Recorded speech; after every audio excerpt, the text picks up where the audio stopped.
Hello dear students, welcome to my channel Science on Tips. So in this video we will understand what is molting. So हमें पता है कि हमारे पास जो insects होते हैं, ठीक है, वो कैसे बनते हैं. सबसे पहले इंसेक्ट एग ले करता है, ठीक है. एग से लार्वा बनता है, लार्वा से प्यूपा एंड आफ्टर प्यूपा हमारे पास एक एडल्ट इंसेक्ट की फॉर्मेशन होती है.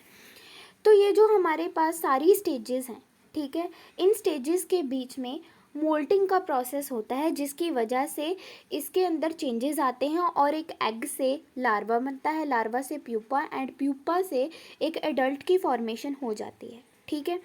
सो हम मोल्टिंग को अंडरस्टैंड करने के लिए आपको सबसे पहले इंसेक्ट इंटेग्यूमेंट के बारे में थोड़ी सी नॉलेज होनी चाहिए. तो अगर आपको इंसेक्ट इंटेग्यूमेंट के बारे में नहीं पता है तो मैं आपको थोड़ा सा बता दूं. इंटेग्यूमेंट का मतलब हम बेसिकली ऐसे कह सकते हैं कि इंसेक्ट की जो स्किन है उसे ही हम इंसेक्ट इंटेग्यूमेंट बोलते हैं.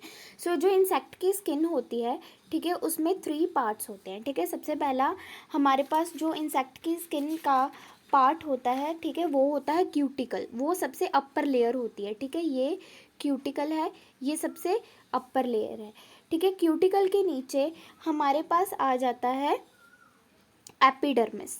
क्यूटिकल के नीचे ये जो जितने भी हमारे पास लेयर होगी ये एपिडर्मिस की होगी और इसमें एपिडर्मिस सेल्स होंगे जैसे आप देख रहे हैं. और सबसे नीचे जो है हमारे पास बेसमेंट मेम्ब्रेन होती है. तो ये सबसे नीचे हमारे पास होगी बेसमेंट मेम्ब्रेन. तो एक ये सिंपल सा इंसेक्ट इंटेग्यूमेंट का मैंने आपको ओवरव्यू दे दिया है. तो जो मोल्टिंग का प्रोसेस होगा वो इंसेक्ट इंटेग्यूमेंट के अंदर ही होता है. मोल्टिंग के प्रोसेस में क्या होता है कि हमारे पास जो ओल्ड क्यूटिकल होता है उसकी शेडिंग हो जाती है और एक न्यू क्यूटिकल जो होता है उसकी फॉर्मेशन हो जाती है, ठीक है.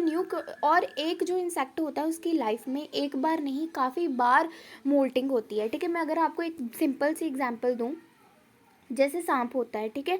आपने सांप का भी सुना हुआ होगा कि उसकी जो ओल्ड स्किन उतर जाती है, ठीक है, और उसकी न्यू स्किन की फॉर्मेशन होती है. सिमिलरली वो मोल्टिंग ही होता है, ठीक है. तो अब हम अंडरस्टैंड करेंगे कि मोल्टिंग क्या होता है. Molting is nothing but it is the periodic process of shedding of old cuticle accompanied by the formation of new cuticle is known as molting or ecdysis. अब इसको आप अच्छे से समझना, ठीक है. ये एक ऐसा प्रोसेस है जिसमें शेडिंग ऑफ ओल्ड क्यूटिकल होती है. जो हमारे पास पुरानी क्यूटिकल थी वो शेड हो जाएगी. Accompanied by formation of new cuticle मतलब क्या है कि पहले न्यू क्यूटिकल जो होगा उसकी फॉर्मेशन होगी, उसके बाद जो ओल्ड क्यूटिकल होगी उसकी शेडिंग होगी. इज़ नोन एज मोल्टिंग और एक्डाइसिस. मोल्टिंग को हम एक्डाइसिस भी बोल देते हैं. तो जो ओल्ड क्यूटिकल शेड होती है, the cuticular parts discarded during moulting is known as exuviae. तो उसे हम क्या बोल देते हैं, एक्सक्यूविया. Molting occurs many time in insect during immature stages.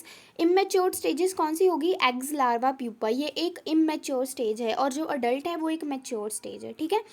Before attaining adulthood, the time interval between the two subsequent molting is called the stadium.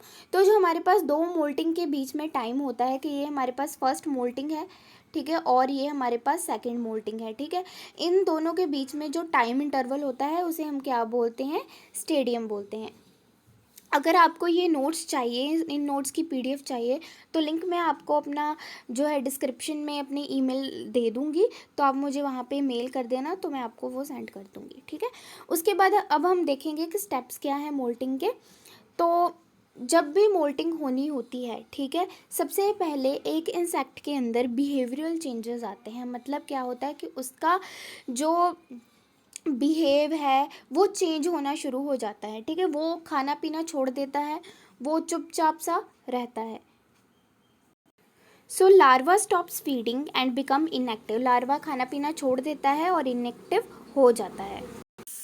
उसके बाद changes epidermis में आते हैं, ठीक है. तो change in epidermis. In the epidermis cell size, its activity, protein content and enzyme level increases.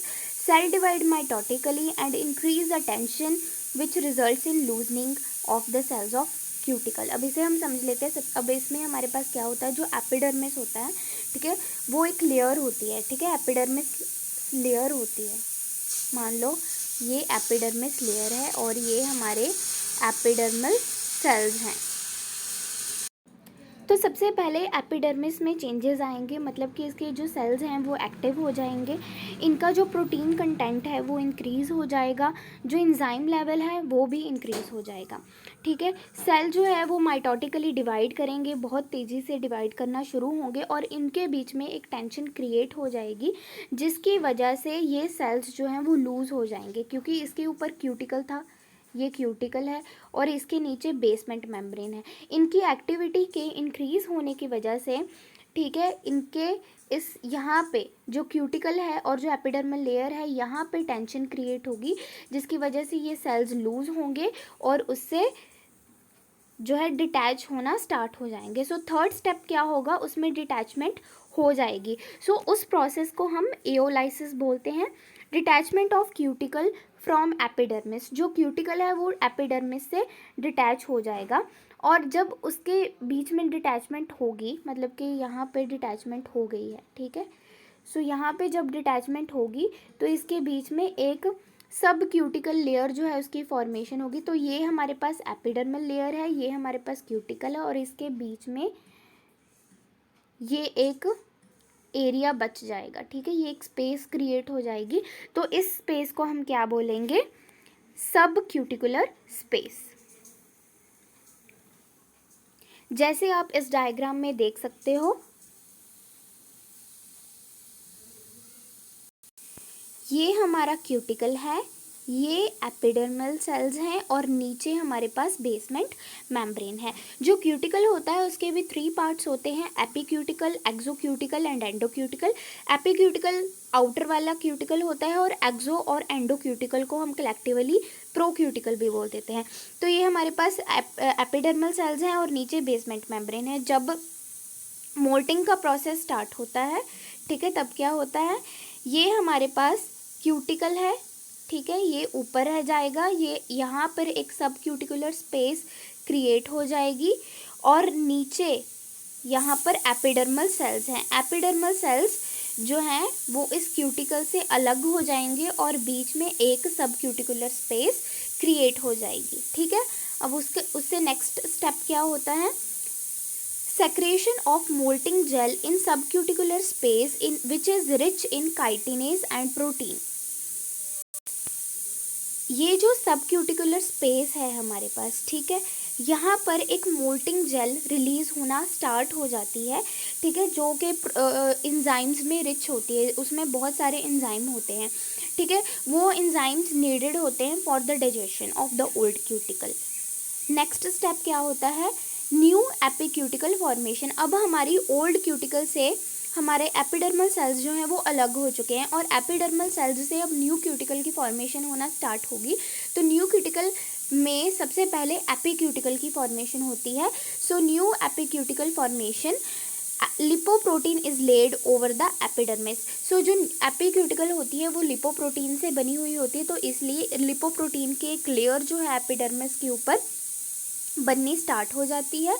जैसे हम इस डायग्राम में देख सकते हैं, जो हमारे पास सेकंड डायग्राम है, कि ये हमारे पास सबक्यूटिकुलर स्पेस है, ये हमारे पास हमारा एपिडर्मिस है और यहाँ पर एक न्यू एपिक्यूटिकल जो है इसकी फॉर्मेशन होना स्टार्ट हो गई है। अब उसके बाद हमारे पास क्या होगा, एपिक्यूटिकल के बाद प्रोक्यूटिकल बनेगा। प्रोक्यूटिकल मैंने आपको पहले ही बताया, प्रोक्यूटिकल जो है इससे ही एक्सो और एंडो दोनों क्यूटिकल बनती हैं। ठीक है, सो प्रोक्यूटिकल इज फॉर्म्ड बिलो द एपिक्यूटिकल। ऊपर एपिक्यूटिकल होगा, उसके नीचे प्रोक्यूटिकल बनेगा जो बाद में सेपरेट हो जाएगा एंडो और एक्सो में। ठीक है, उसके बाद हमारी जो मोल्टिंग जेल सेक्रेट हुई थी वो एक्टिव हो जाएगी। मोल्टिंग जेल जो है वो मोल्टिंग फ्लूइड में कन्वर्ट हो जाएगी, जो कि एंजाइम्स में बहुत ज़्यादा रिच होगी। ठीक है, that will help in the digestion of the old cuticle. उसके बाद वैक्स लेयर की फॉर्मेशन होगी। सो वैक्स लेयर जो होती हैं वो वैक्स थ्रेड्स से सेक्रेट होती है। ठीक है, wax threads of pore canals से सेक्रेट होती है। तो ये पोर केनाल्स क्या होते हैं, इसको समझने के लिए आपको इंसेक्ट इंटेगुमेंट को समझना होगा। अगर आपको ये वीडियो अच्छी लगेगी और अगर आप कहोगे तो मैं आपको नेक्स्ट वीडियो इंसेक्ट इंटेगुमेंट के ऊपर भी बना दूंगी। ठीक है, उसके बाद लास्ट में हमारे पास क्या होगा, सीमेंट लेयर की फॉर्मेशन होगी। ठीक है, सीमेंट लेयर जो है वो डर्मल ग्लैंड्स इंसेक्ट के अंदर जो होते हैं वो सेक्रेट करते हैं। एक बार हम इसकी डायग्राम जो है वो भी देख लेते हैं, ठीक है। थर्ड डायग्राम आप देखिए, ये हमारे पास ओल्ड क्यूटिकल है, ये हमारी मोल्टिंग जेल है which will help in the digestion of old cuticle. This is the epicuticle, this is the procuticle, जो बाद में एक्सो और एंडोक्यूटिकल में डिवाइड हो जाएगी। This is the epidermal layer and at last there is a basement membrane and at last there will be the discardation of the old cuticle and नीचे हमारे पास new cuticle रह जाएगी और जो मोल्टिंग है उसका प्रोसेस ख़त्म हो जाएगा, ठीक है। थोड़ा सा और देख लेते हैं इसमें क्या क्या स्टेप्स आते हैं। जो ओल्ड क्यूटिकल है वो रप्चर होगी और ओल्ड क्यूटिकल रिमूव होगी, ठीक है। So there will be the rupturing of the old cuticle. Old cuticle की रप्चर होने के लिए जो इंसेक्ट होता है वो क्या करता है, वो अपने बॉडी का वॉल्यूम बढ़ाता है। बॉडी का वॉल्यूम बढ़ाने के लिए वो बाहर से एयर का इंटेक करेगा और उसकी बॉडी का वॉल्यूम बढ़ जाएगा, जिसकी वजह से ओल्ड क्यूटिकल वीक होके, ठीक है, वो रप्चर हो जाएगी। और जब वो ओल्ड क्यूटिकल रप्चर होगी वो डिस्कार्ड हो जाएगी। There will be the removal of old cuticle, ठीक है। उसके बाद जो हमारी प्रो क्यूटिकल थी उसमें एक्सो क्यूटिकल और एंडो क्यूटिकल की फॉर्मेशन होगी। So there will be the formation of exocuticle and formation of endocuticle. At last control of molting. Molting का कंट्रोल कौन करता है? So it is controlled by the endocrine glands like prothoracic gland which secrete the molting hormone. So endocrine glands जो होते हैं insect के, वो moulting के प्रोसेस को कंट्रोल करते हैं। सो एंडोक्राइन ग्लैंड की यहाँ पर एग्जांपल दी हुई है प्रोथोरेसिक ग्लैंड, जो कि मोल्टिंग हार्मोन को सेक्रेट करता है। Endocrine glands are activated by the hormone produced by the cells of brain.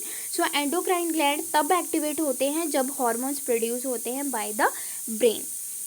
So thank you, ये था ऑल अबाउट मोल्टिंग। अगर आपको कोई भी डाउट है so you can comment down below. I will surely help you to solve that doubt and do comment down that what you want in my next video. I will be uploading the videos related to the BSc agriculture syllabus.